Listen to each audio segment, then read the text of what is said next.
I'll start, John, by just thanking Ken and his family for their investment on our team, and just felt like it was time for change.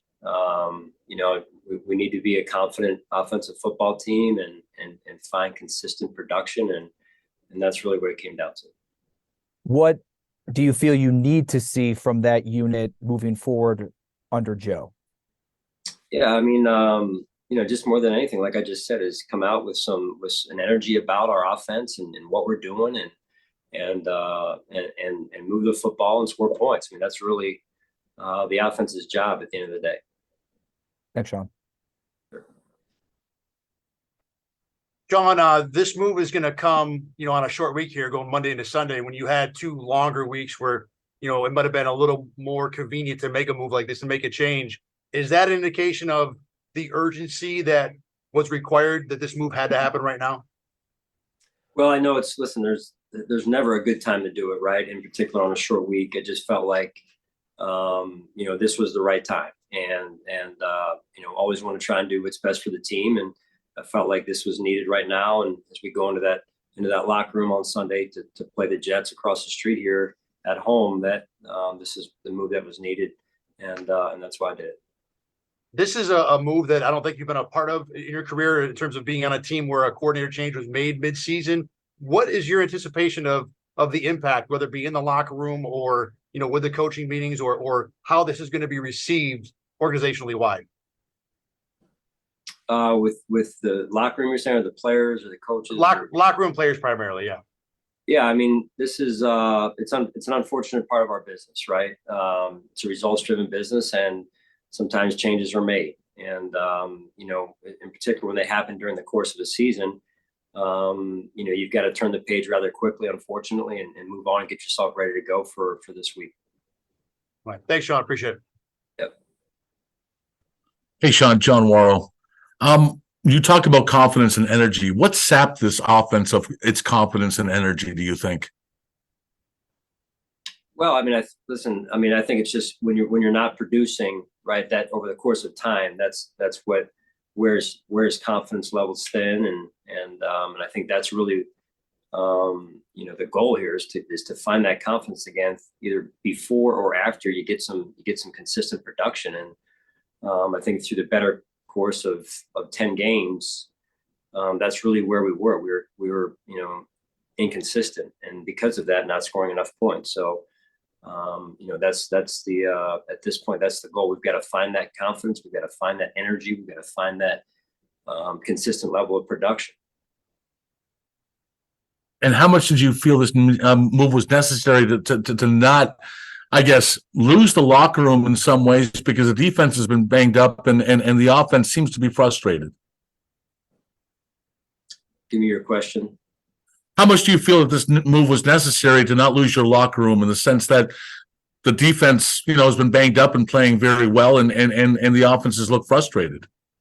Well, I think more than anything, it's to make sure that we're trying to improve our football team in every area that we can.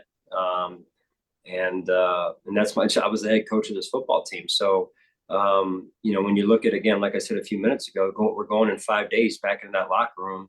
And I think it's important that those guys feel, hey, something's changed, right? And there's something new that we can be excited about in terms of, an opportunity to improve, really.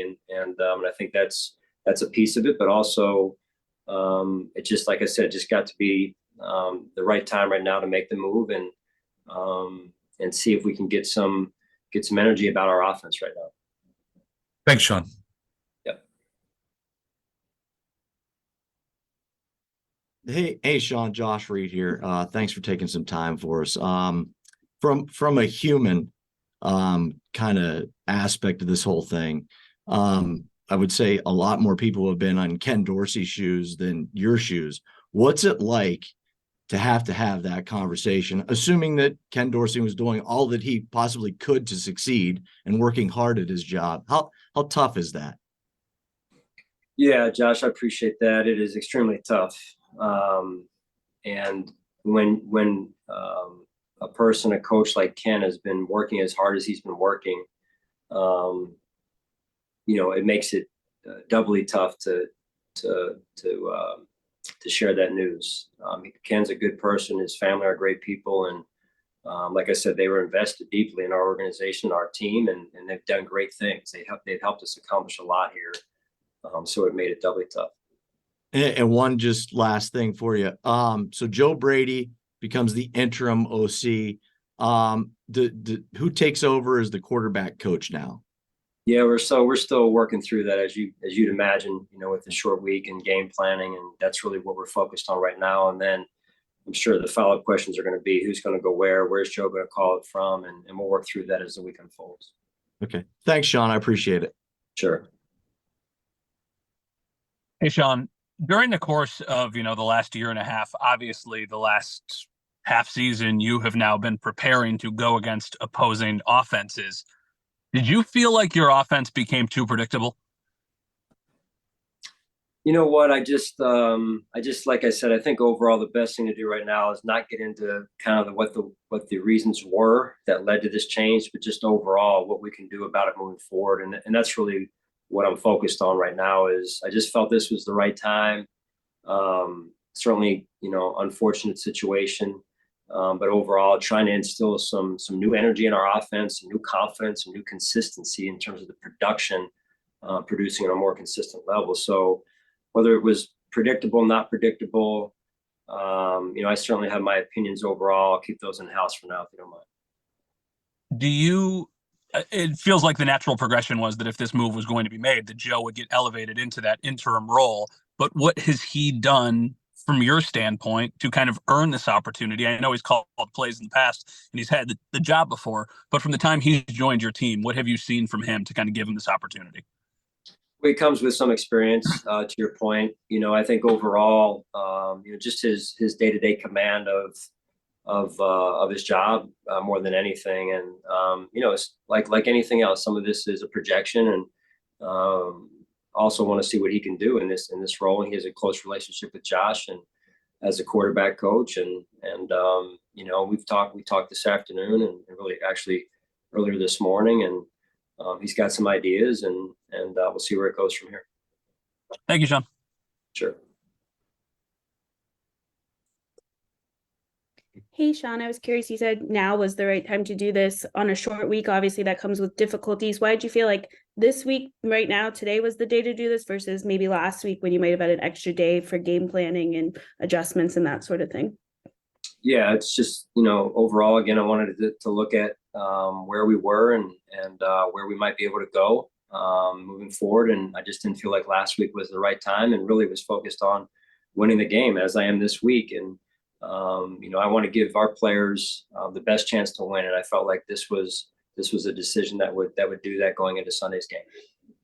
Obviously, you mentioned Joe's relationship with Josh. Josh had heavily endorsed Dorsey and, had a lot of support for him. What have the conversations been like with Josh in making this change? And obviously, mentioned getting that confidence back in the locker room, his confidence specifically with the turnovers as of late. What have those conversations kind of been like with Josh in making this change?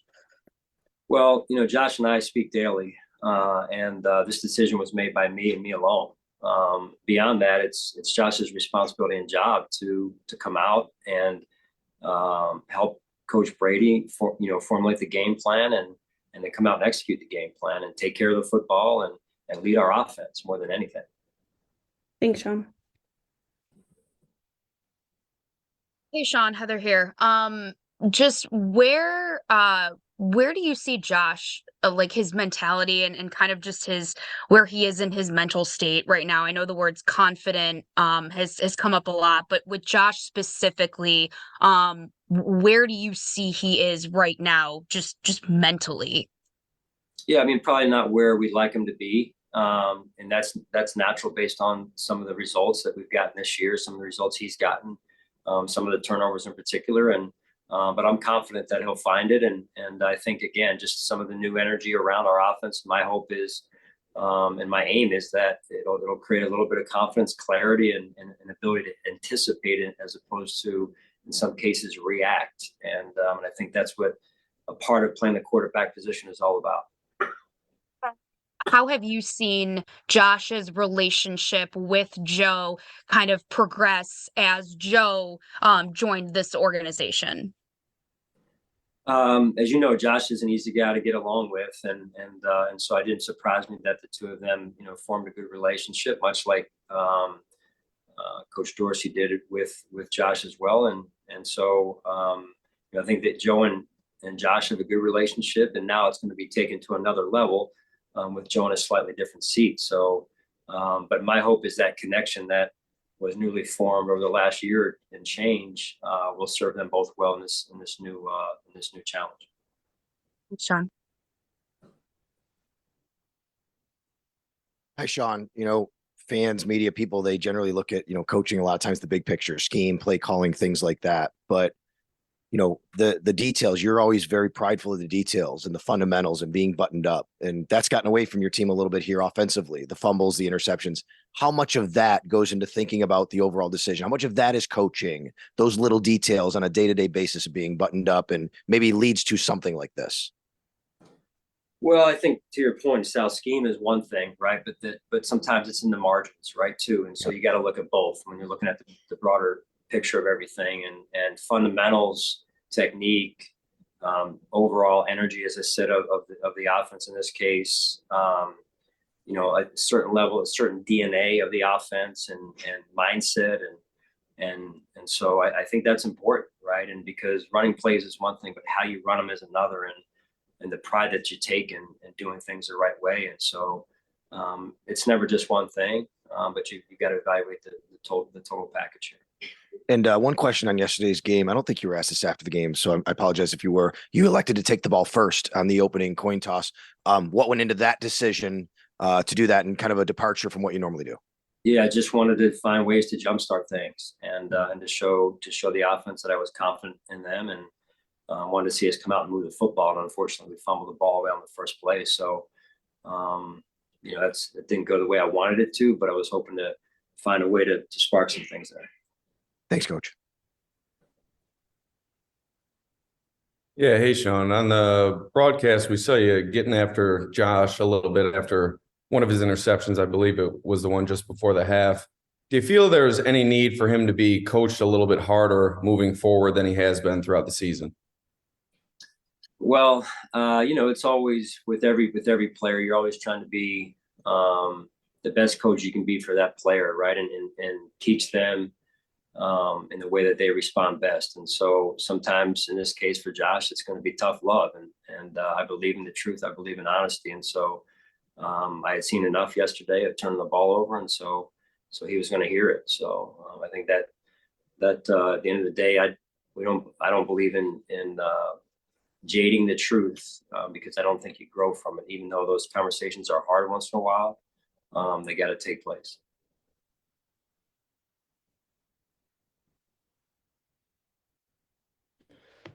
Hey, Sean, when you balance a decision like this, and you mentioned a couple times this season that you're heavily involved in all three phases, how do you balance the accountability for the offense's struggles with Ken and the job that he's done, and then your involvement with that unit? I'm sorry, Matt, give me your question again. Just, obviously you're involved in all three phases, right? You're controlling to a certain degree what the offense does. How do you balance your own accountability when you're making a decision like this in your role in the offense, and maybe even pitching it forward a little bit, what you might have learned this season that you're going to apply to now this new relationship with Joe and his new role? Right. Listen, I'm the head coach of the football team. So, I always start with myself first. I think that's the right way to do things as a leader. And I try and do that. So we can all be better, starting with me. And, just overall, I try and give my coordinators room to put their signature on each phase, right? Special teams, offensively in this case, and give them enough room to do their jobs along with their staff. I believe in that. And so, I feel like, again, a change was needed, and I'm excited about what could become moving forward. It is a short week, but again, in fairness to the players, I felt like this was the right time, and we're looking for just an overall energy about our offense and confidence. And in terms of the locker room, could you kind of assess the status or state of the culture inside the building? So much has been made, nationally about maybe there being a problem in the locker room. You know, Pat McAfee, who has a bunch of your players on his show, was even talking about that there potentially being a problem in the locker room. Do you sense that's the case? I'm not aware of what he was referring to. I can just tell you that we've got good guys in our locker room, and for years these guys have hung together, and we've won a lot of games. And at the end of the day, they're frustrated, right? And so, it's my job as a coach to find ways to inspire change, and that's what I did in this situation to get us to where we're trying to get to as a football team.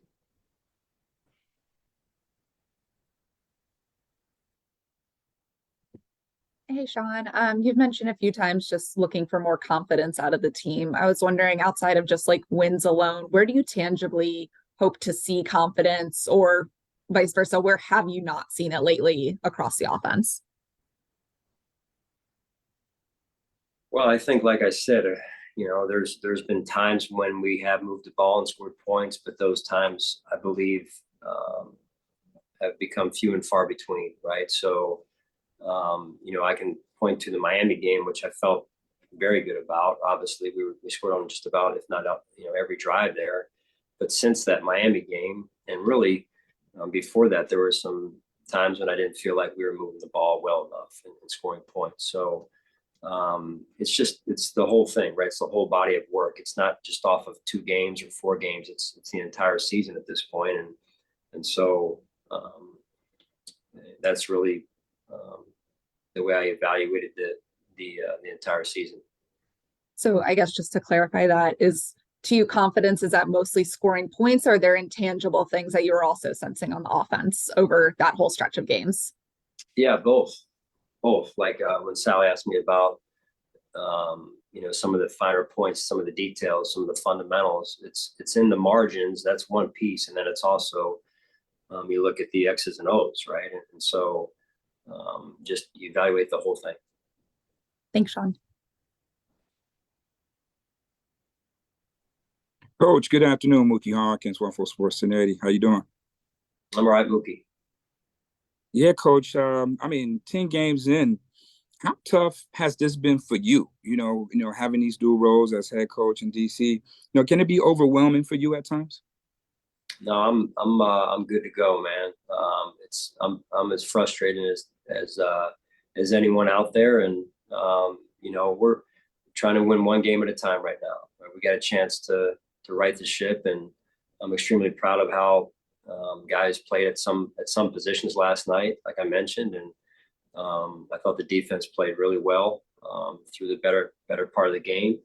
But there's also things that we can do better defensively as well. So we've got to get back to playing winning football on the offensive side of the ball and special teams in particular, coming off the last game. Absolutely, man. You guys are at 500 for the first time in a long time. You guys have been battling, literally just been battling out there. So, Coach, how do you regain having a pulse on what this team should look like? I feel like I know what it should look like. You use the word regain. I think I know, and I've always known what it should look like. We've won a lot of games around here, so I don't think I've ever lost that. To be honest with you. Appreciate your time, Coach.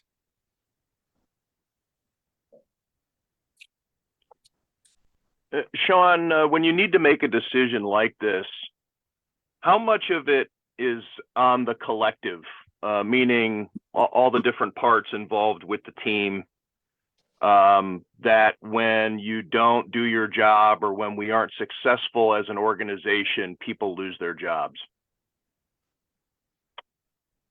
I'm not sure. Help me understand the question so I can answer it directly, Tim. Well, how much of this is on the players that Ken Dorsey lost his job? Or is this strictly Ken Dorsey's merit? Like I said, it's never just one piece, right? It's never one piece. So it's like anything else. It starts in that regard, but it's never just one piece. It's a just like anything, it's a shared commitment and a shared investment and a shared result. So that's really what it boils down to. what if any consideration was made to making a similar change with special teams? Not doing that.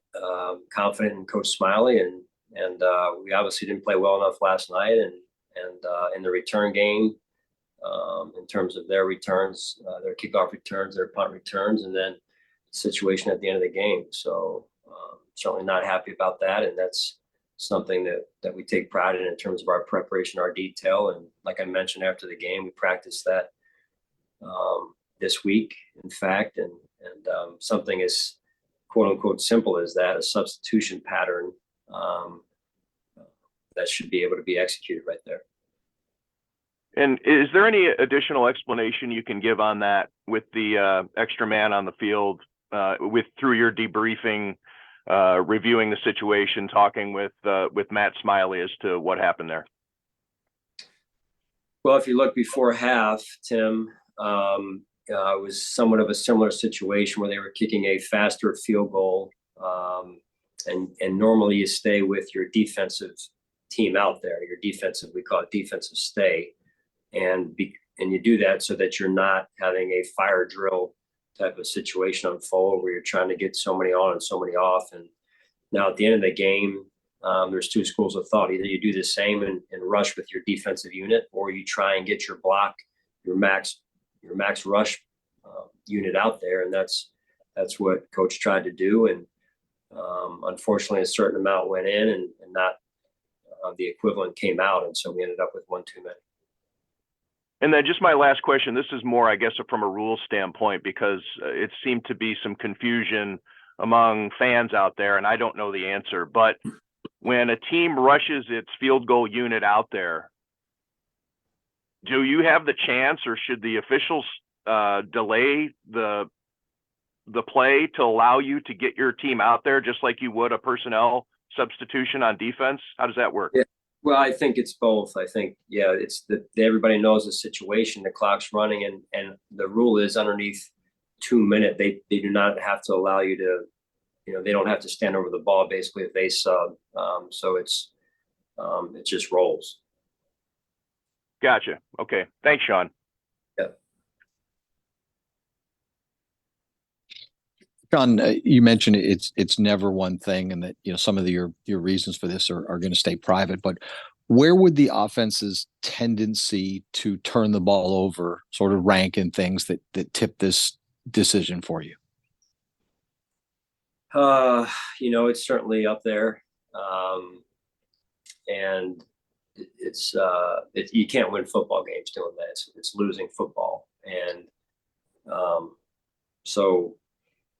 I think that's one of the boulders, if you will, of just things that are non-negotiable and things you can't do and expect to win. Does it happen from time to time? Yeah, it happens to everyone, but it can't happen as much as it's been happening.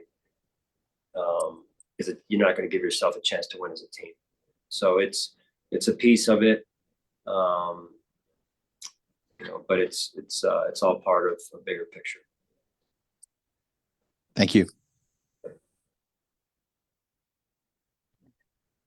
Hey, Coach, you guys are going up against the Jets here on Sunday afternoon. What makes them so tough on defense? I know you guys played them in the first week of the season, but why are they so tough to score on? And how important will that fast start on offense be, knowing that they're a team that can take the ball away and are hard to score against in the red zone? Yeah, they've got a tremendously talented football team, Maddie, and in particular on the defensive side. I mean, they've got multiple number one picks, high picks on that defensive front, Sauce Gardner as well. And so extremely talented defense that plays fast and physical. And then on defense for you guys, how great was it to see you guys take the ball away again? It was a couple games without that, but how important is that going to be going forward, knowing that the offense unfortunately has had a few turnovers this season? Yeah, that was good to see. I mean, the guys were playing hard, they were playing fast, and they were physical. And so when you do that, sometimes that ball comes out. And so glad to see us, super excited to see us run to the football and really outwork people right there. And that's some of what I'm talking about with it's in the margins, right? In terms of your effort, your tenacity, how physical you play. And it's not always just the X's and the O's. Thanks, Coach. Thank you.